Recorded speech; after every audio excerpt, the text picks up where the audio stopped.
I see her husband every day. Sir. There he is. Coming out right now. I stood frozen in that marble lobby, holding a cup of coffee I'd brought as a surprise for my wife, because I was her husband. I was Gerald. I'd been Gerald for 28 years, but the guard wasn't looking at me. He was looking past me, at another man walking toward us in an expensive charcoal suit. Welcome back to the channel.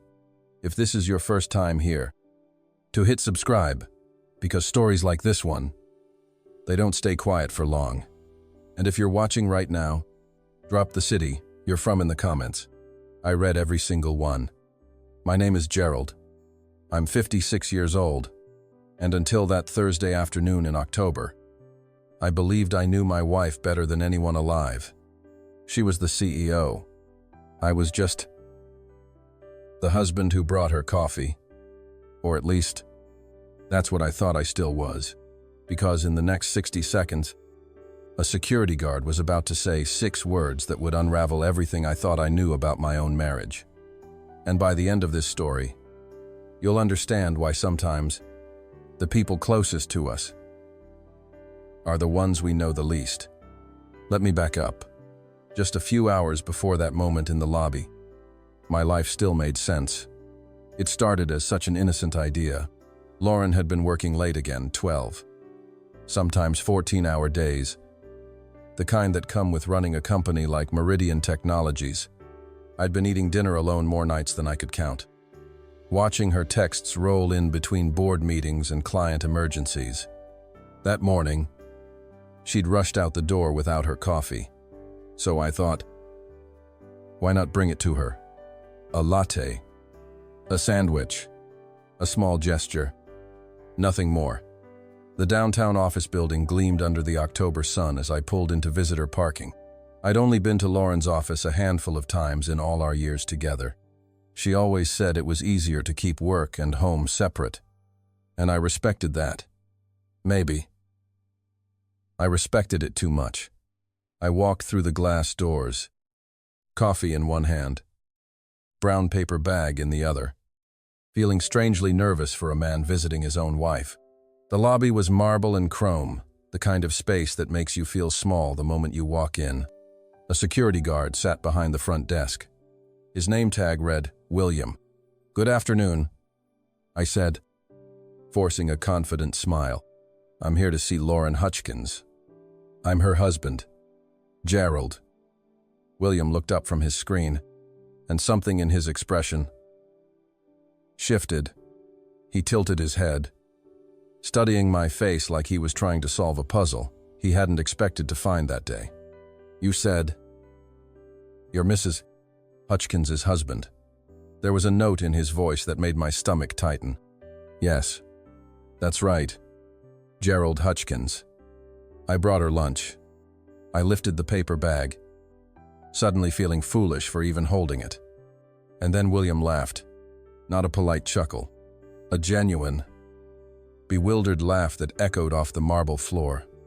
"Sir, I'm sorry, but I see Mrs. Hutchins' husband every day. He just left about 10 minutes ago." He gestured toward the elevators.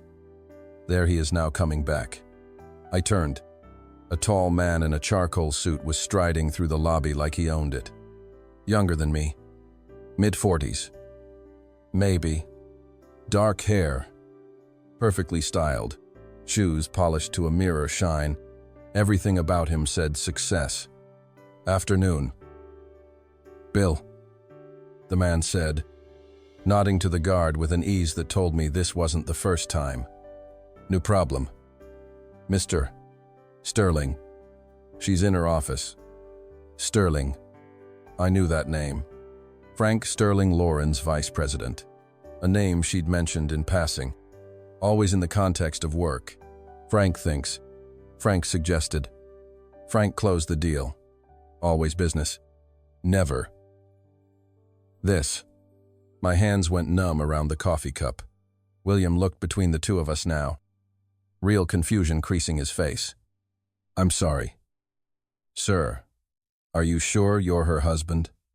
Because Mr. Sterling here He's married to her. Married to her. Present tense. Not was. Not claims to be. Just. A simple. To matter-of-fact statement that split my entire reality in half. Frank paused mid-street. When his eyes met mine, something flickered across his face. Not guilt. Not surprise. Recognition. He knew exactly who I was. Is there a problem here? His voice was smooth. Controlled.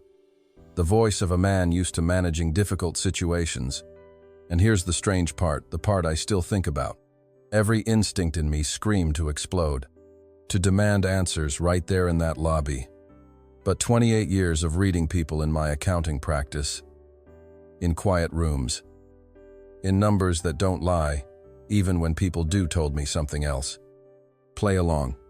Oh, you must be Frank, I said, keeping my voice steady. Lauren's mentioned you. I'm Gerald, a friend of the family. The lie tasted bitter, but it bought me time. Frank's shoulders relaxed. Just slightly. Yes. Lauren's mentioned you too. Had she? What exactly had she said? I handed him the coffee. The sandwich. My hands moved like they belonged to someone else. Just tell her. Gerald stopped by. Of course, Frank said, smiling like nothing in the world was wrong. I walked back to my car in a daze. The October air felt sharp against my skin, but I barely noticed it. Everything looked exactly the same as it had 30 minutes earlier.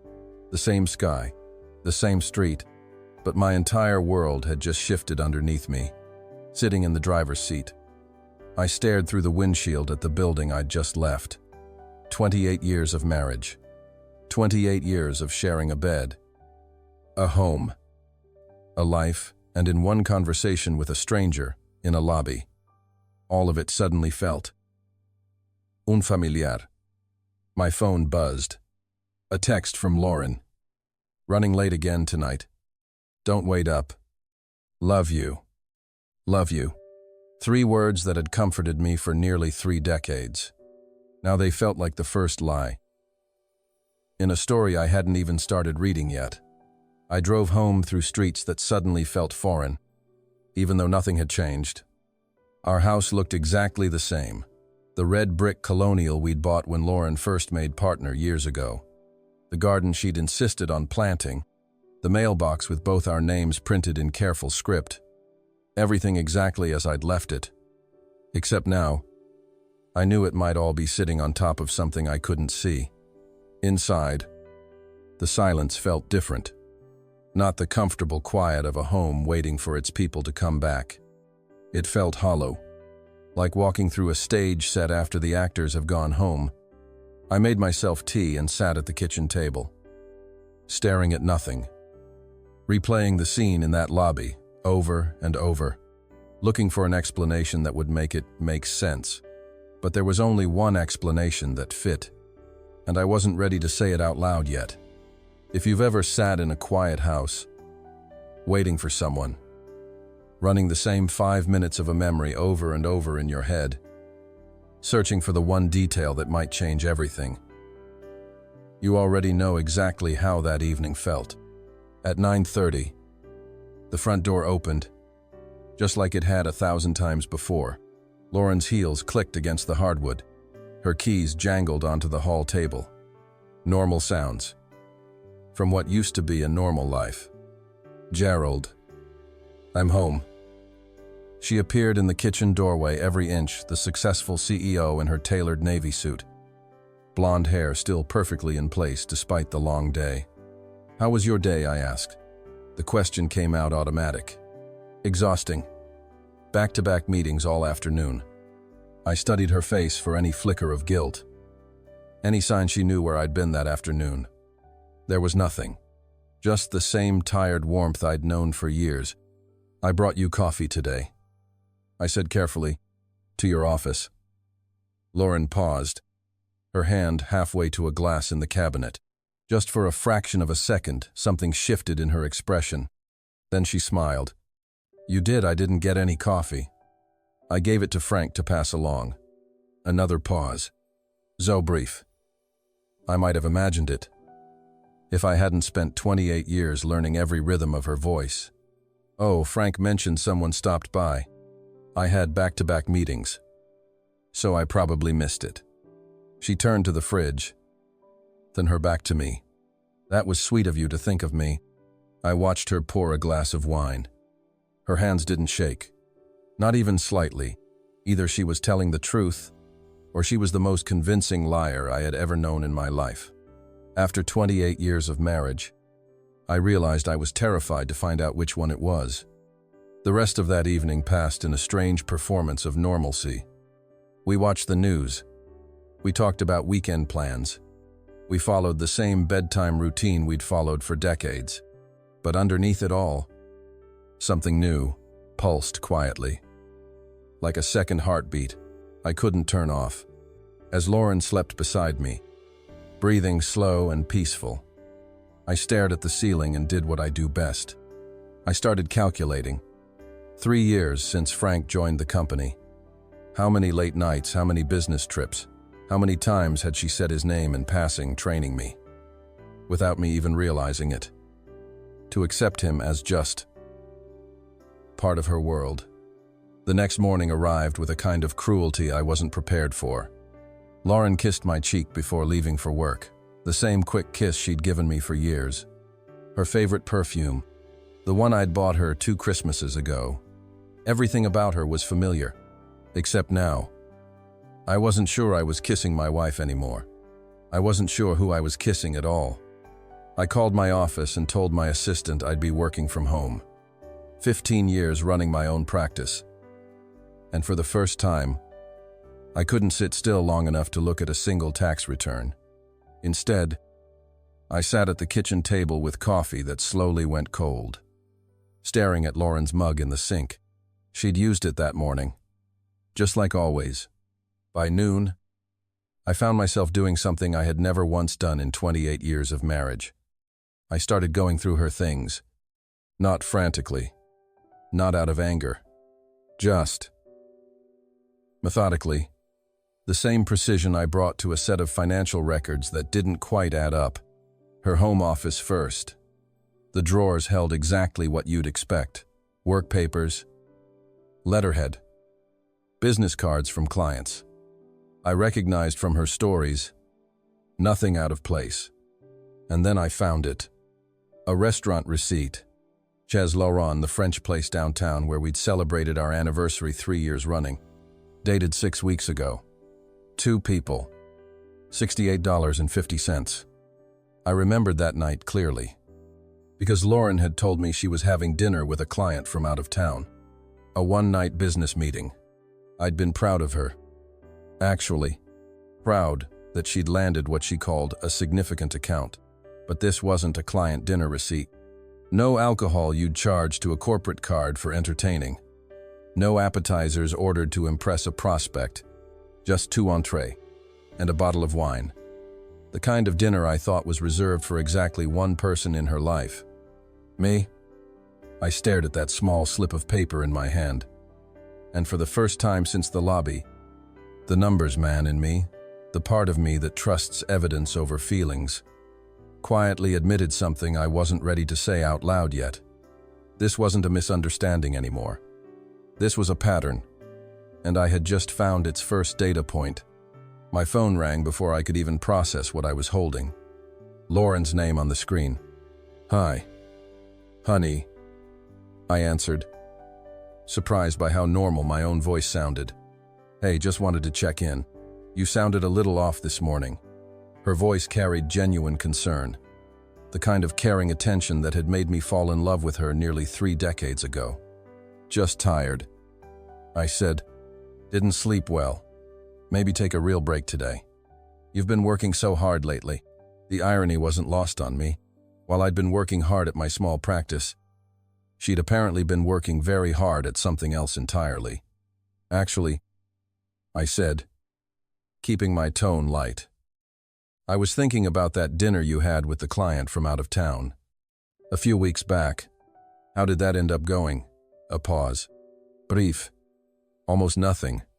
But after 28 years of marriage, I knew Lauren's speech patterns the way I know a balance sheet. That pause was her calculating, that it didn't pan out the way we'd hoped. She went with a local firm. Her voice stayed steady. Casual. Why do you ask? Just curious. You seemed excited about it at the time. Well, you win some, you lose some. I could hear typing in the background. She was multitasking, the way she always did. Either she was lying about the client, or she was lying about the dinner. Either way, she was lying. I spent the rest of that afternoon like a stranger in my own house, looking at familiar things with new eyes. Credit card statements I'd always glanced at without much thought. I studied them line by line. Lunch charges on days she told me she was packing her own food to save money. Gas station purchases in neighborhoods nowhere near her usual route. A charge at a bookstore for a little over $37. On an afternoon she'd told me was full of back-to-back meetings. Lauren hadn't bought a book for pleasure in years. She always said she was too tired to focus on anything but trade magazines. But the discovery that changed everything came from her laptop. She'd started leaving it open on the kitchen counter more often over the past year. I told myself I was just closing it to save the battery. But this time, a small notification bubble caught my eye in the corner of the screen. A calendar invitation, from Frank Sterling. I shouldn't have opened it. I knew, even as my hand moved, that I was crossing a line that would have horrified me exactly one day earlier. But one day earlier, I still believed my wife was faithful. The invitation was for dinner. That night, 7 o'clock.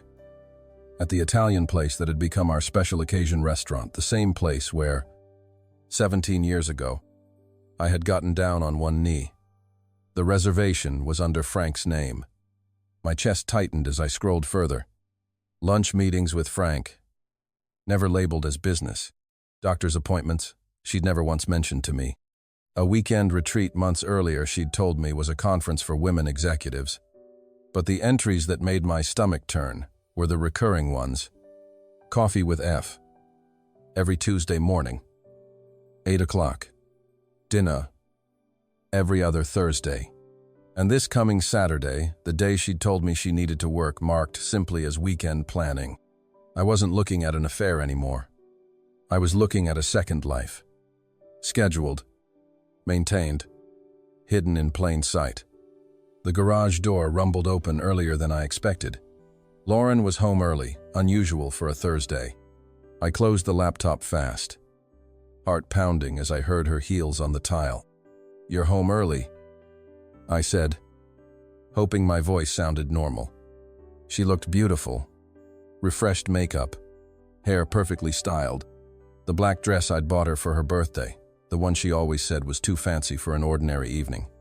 "Managed to wrap up early for once," she said, moving past me toward the fridge. "Thought maybe we could grab dinner out tonight. Feels like forever since we did something spontaneous." The lie was so smooth. I might have believed it myself if I hadn't just seen the invitation with my own eyes. 20 minutes later, after checking her phone twice, she suddenly remembered a conference call with an overseas office that totally slipped her mind. A rain check. Of course, I watched her climb the stairs to change, and when she came back down in a navy blouse, hair touched up again, I understood exactly what I was watching. Not a woman preparing for a phone call. A woman preparing for a performance. At 8:30 that night, I told myself I was just driving to the grocery store, but the route took me past the Italian place, and there, in the parking lot, sat Lauren's silver car parked beside a dark sedan I now knew belonged to Frank. The last thread of hope I'd been holding onto quietly snapped. 3 days later, the final piece fell into my hands in the most ordinary way possible. I was cleaning out the kitchen junk drawer, something I did every few months when my fingers closed around a key I didn't recognize. Brass, worn smooth at the edges, attached to a keychain from an apartment complex across town. We owned our house outright. Neither of us had any reason to hold a key to anywhere else. That afternoon, while Lauren was supposedly at a client presentation, I drove across town and sat in my car, staring at that small brass key, wondering if I actually wanted to know what door it opened. The answer arrived when Frank's car pulled into a numbered space. I watched him step out carrying groceries and dry cleaning, moving with the easy comfort of a man coming home, not visiting. I waited 10 minutes. Then I followed. The key turned smoothly in the lock of apartment 214, and the door opened onto an entire life I never knew existed. It wasn't a hideaway. It wasn't a place for quick, guilty visits. It was a home fully furnished, fully lived in.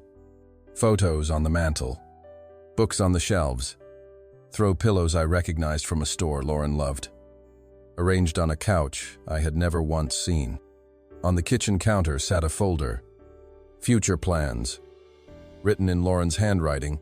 Inside were house listings under Frank's name, brochures for vacations I'd never once heard mentioned, a business proposal for expanding the company with Frank listed as the future CEO and Lauren as president, and beneath all of it, a single document that made my hands go still, a consultation summary from the same law firm that had handled our wills years earlier.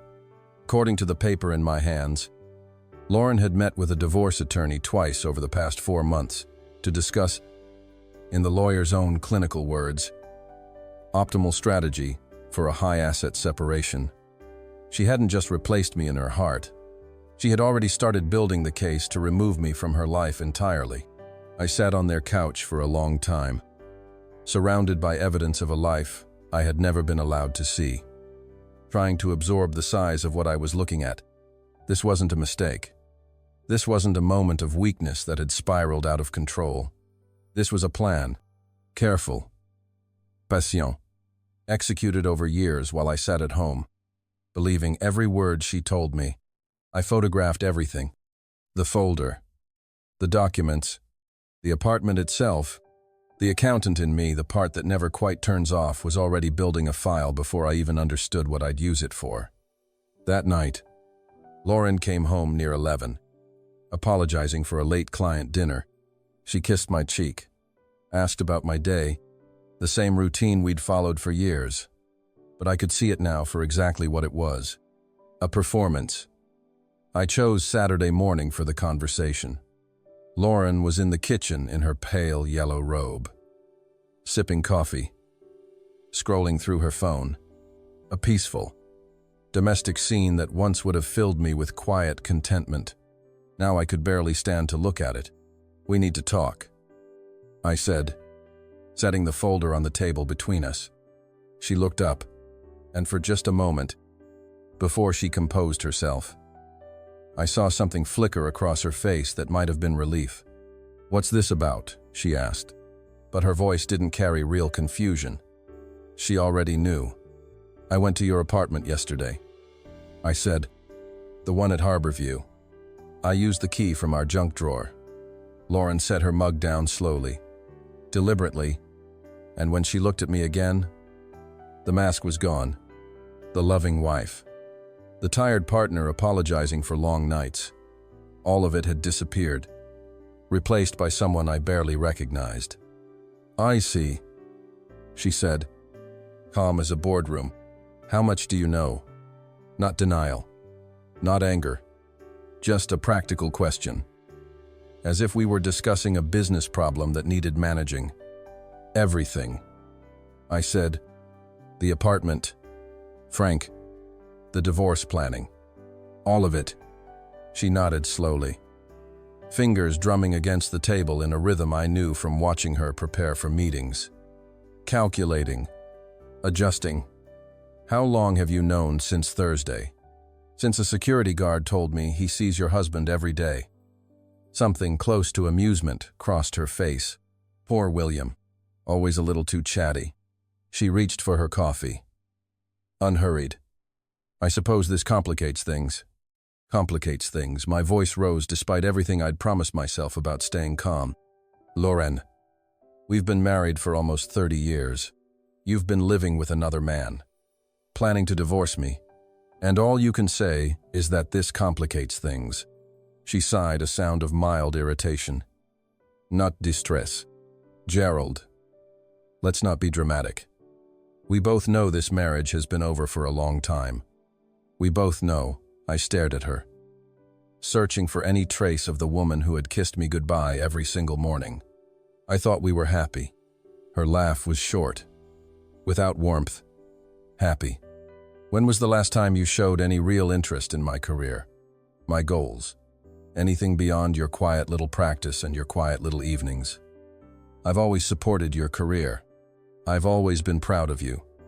You've been passive, she said, her voice sharpening into something I recognized from the stories she used to tell about underperforming employees.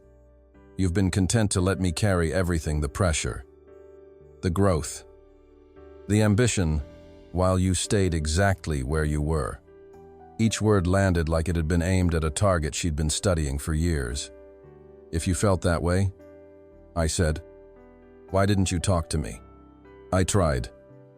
Gerald, God knows I tried. Every time I brought up traveling more, growing your practice, moving somewhere better, you found a reason to stay exactly where you were. I thought about those conversations, the ones I'd taken as casual daydreaming, the ones I'd assumed were nothing more than idle, wishing out loud. So you decided to replace me, I said, instead of working with me. For a moment, something almost soft crossed her expression, but it wasn't affection. It was the patience you show someone slower than you. I didn't set out to replace you. I met Frank when he joined the company. He was ambitious, dynamics, interested in building something bigger than himself. At first, it was just respect. Then it became something more. When the question came out barely above a whisper, she considered it, tilting her head like she was recalling the details of a transaction. About 2 years ago, we went out to celebrate closing a deal, and we ended up talking until 3 in the morning about the future. It was the most alive I'd felt in years.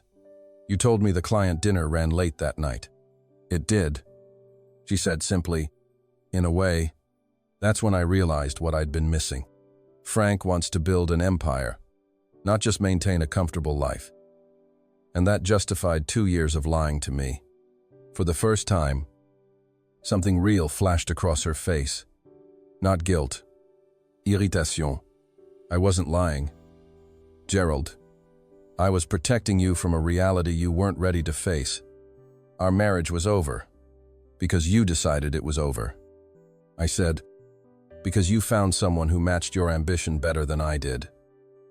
Our marriage was over, she said, standing and moving toward the window. Because you stopped growing. You've been the same man at 56 that you were at 36, and I'm simply not the same woman. I studied her profile against the morning light. And the terrible part, the part that still sits with me, is that some of what she said was true. I had been content. I had found peace in simplicity, in routine, in the quiet architecture of an ordinary life. While she'd been dreaming of something bigger, I'd been grateful for what we already had. Do you love him? I asked, surprising myself. Her expression softened, but not in a way that comforted me. I do. I love Frank in a way I never loved you. He challenges me. He makes me want to be better. With him, I feel like I'm living, not just existing. And with me, she looked at me for a long moment. Her gaze wasn't cruel. It was simply, devastatingly honest. With you, I felt safe, comfortable, unchallenged. For a long time, I thought that was enough. But it isn't. No, she said quietly. It isn't. I want more than safe. Gerald. I sat in silence, absorbing nearly 3 decades reduced to a single sentence. What I had seen as love and partnership, she had experienced as limitation. What I had offered as devotion, she had quietly filed away as evidence of my inadequacy. What happens now, I ask? Her posture relaxed, the way it always did when we moved from emotion into logistics. Now we handle this like adults. I was going to file next month anyway. This just moves up the timeline. A brief pause. Frank and I want to be married by winter. Married by winter. While I was still sitting in the wreckage of a marriage, she'd already mentally closed the door on. I trusted you, I said quietly. I know you did. And I'm sorry it has to end this way. She looked at me, and for a moment I thought I saw something close to real remorse. But we both deserve someone who truly understands us. She was already rewriting our marriage, not as a betrayal, but as an unfortunate mismatch, a mutual parting neither of us could have prevented. It was almost impressive, watching her do it in real time. When do you want me to move out? I asked. She looked genuinely surprised. You don't have to move out immediately. We can work out the details through lawyers. I'm not heartless. Gerald, not heartless, just calculating. Patient, capable of building an entire second life while accepting my love every single night. I stood up. I'll contact a lawyer on Monday. As I reached the doorway, she called my name. When I turned back, for just a second, she looked almost like the woman I thought I'd married. Almost. I really am sorry it happened this way, she said. I never wanted to hurt you. I looked at her a long moment, searching for any real understanding of what she'd done. There was only mild regret, the kind you might feel about a business decision that happened to hurt someone along the way. No, I said quietly. You just wanted to replace me. The hurt was collateral damage. I walked upstairs, and behind me, I could already hear her voice on the phone animated in a way it hadn't been during our entire conversation.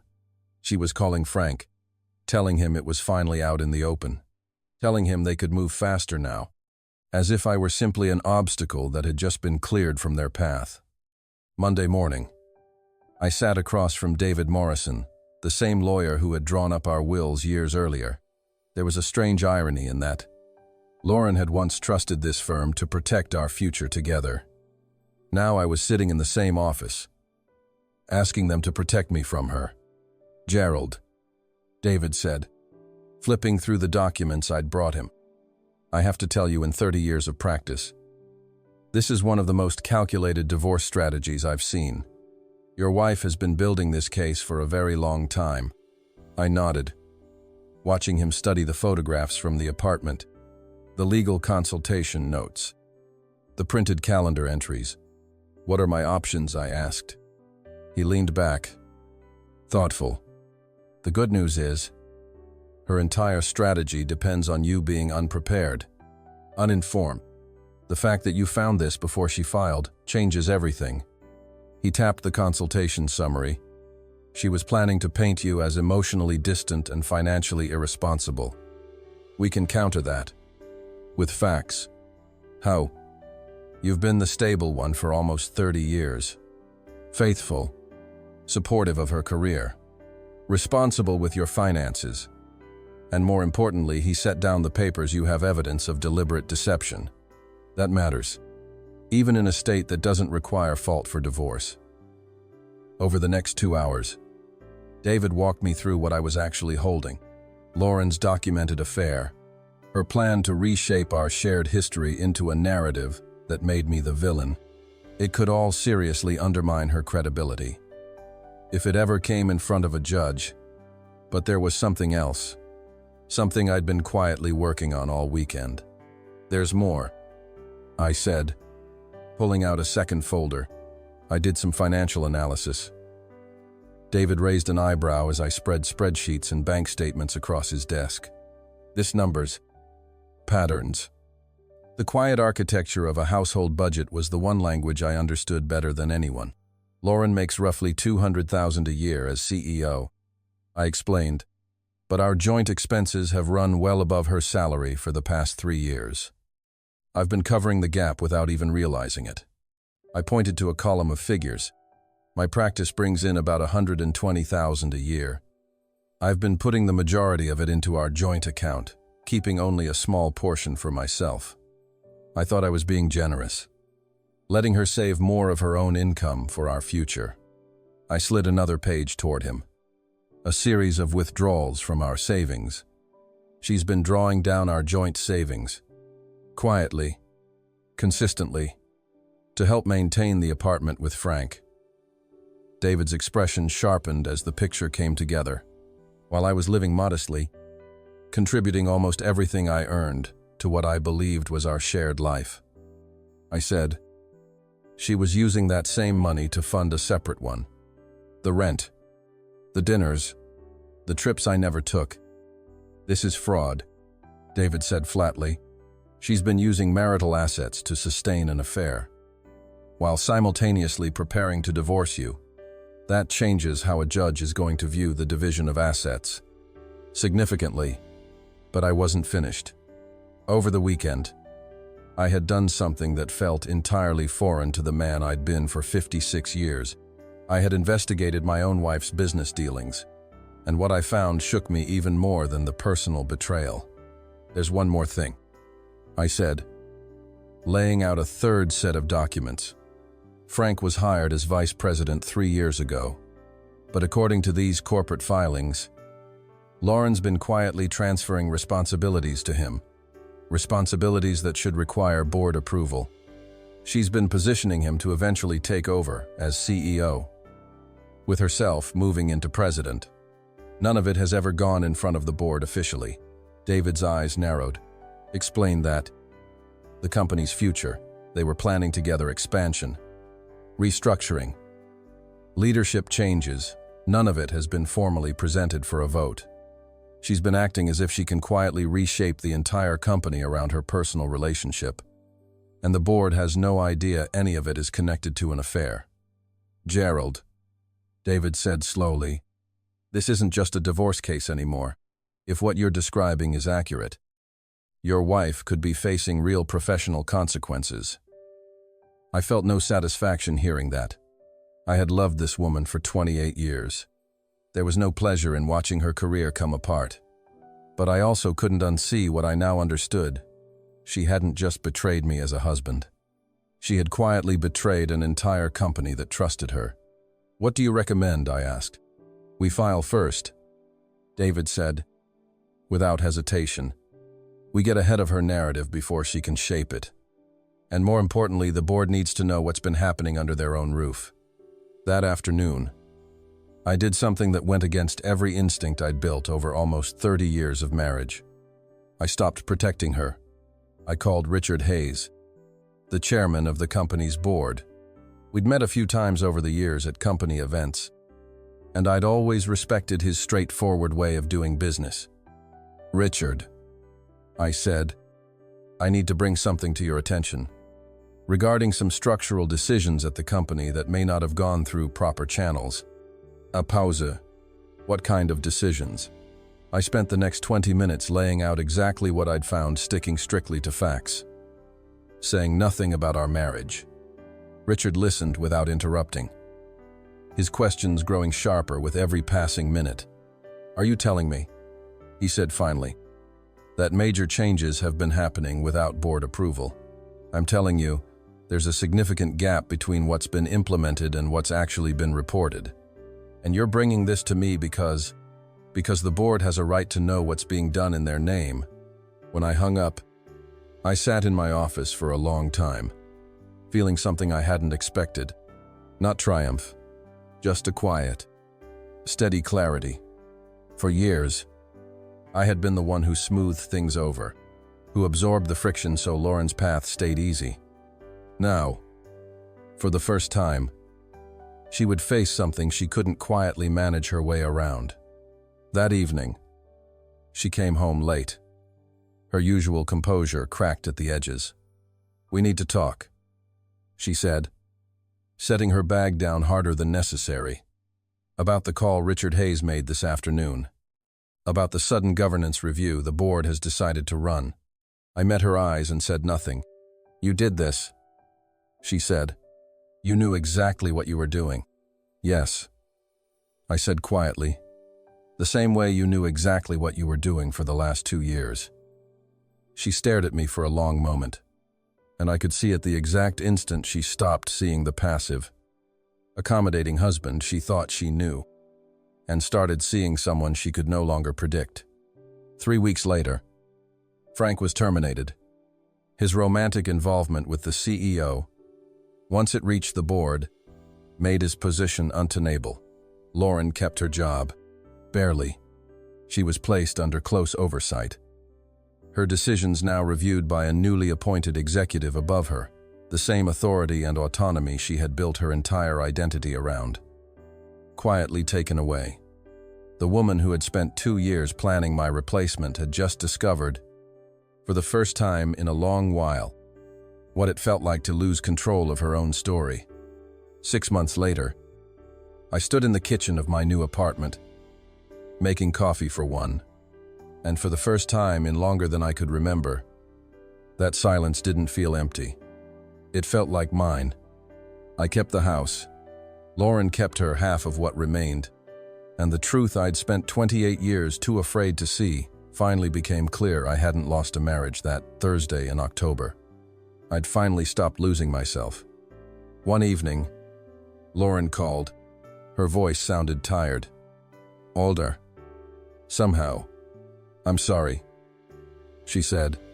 "You didn't deserve what I put you through." "No." I told her. I didn't.